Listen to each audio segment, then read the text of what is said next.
Few generations have been granted the role of defending freedom in its hour of maximum danger. I do not shrink from this responsibility. I welcome it. Today, as John F. Kennedy so aptly put it, freedom is again in an hour of danger. We are the generation that will stand up and defend that freedom. Freedom of everyone in this room is unjustly stolen from you. Unjustly, you are deprived of your basic freedom and rights just because of your age. Right now, you are in high school. Many of you are thinking about college and careers in your future.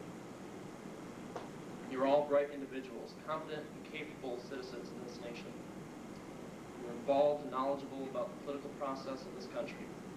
But yet, society still treats you all like you are potential criminals, making laws and suppressing your rights on the assumption that you are out-of-control delinquents. The term was coined years ago to express this kind of discrimination certain groups in our society faced. This term is marginalization, describing how previously discriminated groups were pushed into the margins and into the background of society. Other interests and needs were pushed in the background and only dealt with as an afterthought. To say today that youth have been pushed in the background and been marginalized would be an understatement, because youth have not only been pushed into the margins and into the background, but have been pushed completely out of the realm of this nation's thinking. It is much of a non-issue as there can be. In our society today, it is assumed youth are much less capable and responsible than adults, and rights enjoyed by the adult population would be somehow harmful if given to you. This complete dismissal of the political and social rights of youth deserves a more accurate term than marginalization, because the youth of today are not merely marginalized, they are eclipsed. This eclipsing has been devastating for our nation's youth.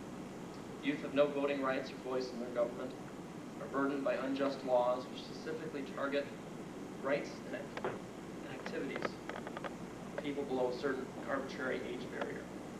And for all practical and legal purposes, youth are nothing more than property of their parents until they are emancipated or until they turn 18. Age discrimination is no less harmful than race discrimination or sex discrimination. Any law or regulation that unjustly targets one group of people and not others is an example of bias and prejudice. Examples of age discrimination include businesses that refuse you entry, businesses that refuse to hire you, and laws such as curfews, driving ages, voting age, and the drinking age. Representative democracy, the ability to vote is crucial. This weekend, you'll learn about and experience the American democratic process firsthand. You will emulate the process that runs our nation. You all will act out the role of representatives of the public will, legislators who are chosen by the people to represent their wishes and desires in the government. But these lawmakers are not chosen by all the people. These government officials only represent the interest of the adult population. Therefore, the interests of youth are rarely regarded when determining public policy. Our Revolutionary War was fought on the principle of no taxation without representation. Yet clearly, youth today are taxed and have no say whatsoever as to how much or for what. We suffer the same fate as the American colonials did 200 years ago. Schools are another place where tremendous youth rights abuses take place. Basic First Amendment rights that are taken for granted by the rest of society, but are routinely denied to students. Student newspapers suffer untold censorship. Students are forced to conform to uniforms and dress codes that restrict their freedom. Students clearly do not have the same freedom of speech that is protected for adults. And judicial protections afforded adults in society simply do not apply to students in school. Unfair searches and seizures are routine in public high schools. While schools painstakingly teach the American Bill of Rights, they make few efforts to follow anything in that blessed document. Over the past few years, there have been several highly publicized and overnight school shootings. Even now, a year later, it's hard to turn on the TV without hearing something about the terrible massacre of Columbine High School. Using this and other shootings as proof of our generation's propensity towards violence, government officials and school authorities have been oversensitive and paranoid about students. One case that I am familiar with involves a high school student in the state of Iowa. His name is Matt. He was a good kid, never getting into trouble, getting good grades in class. He never had any behavior problems at school.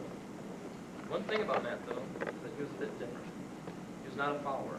He tended to do things his own way. He liked to wear black clothes and listen to bands like Metallica and other heavy metal groups.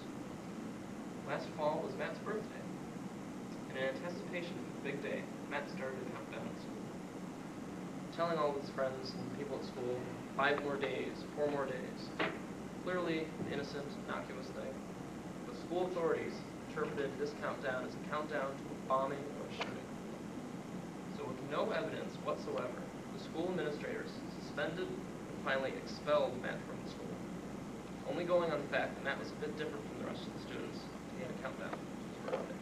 The police were called in on the matter, and Matt was forced to spend a week or 2 in a mental institution. Absolutely incredible. An innocent person can be locked up in an institution like this, kicked out of school, due to this anti-youth, post-Columbine hysteria. In addition to being expelled from school, the threat of being arrested held over his head.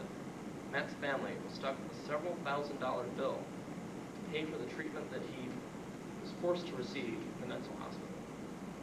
Many people, and indeed some of you, would argue that until one reaches the age of 18 or 21, they do not possess the mental capacities to handle things like drinking alcohol or voting in elections.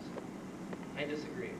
I believe that while certain people below these ages may not be able to handle these responsibilities, the majority can function at an adult level on a variety of issues. In many cases, it is unjustifiable to deny the rights of everyone below a certain age.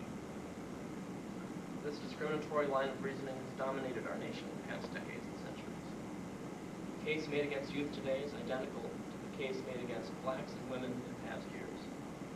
Forward-thinking men and women of that day fought for the rights of these classes of people who face severe discrimination. Today, there are more forward-thinking men and women in this country who have a new discrimination to fight, a new societal ill to correct. I represent the National Youth Rights Association, or NYRA, an organization founded in 1997 to advance the rights of youth in this nation. We are still a young organization and far to go in our goal of achieving rights for youth in this country, but we have much to be proud of in our short 3-year history. We are an officially recognized corporation in the state of Maryland. We were mentioned in the book Framing Youth by Mike Males, a famous sociologist and author. Last summer, President Avi Hine was able to overturn a discriminatory policy by the nationwide company Learning Smith, which operates educational stores and malls across America. Their policy specified that people under 18 would not be hired in their stores. Through his efforts, employment in Learning Smith is now open to people under 18 as well as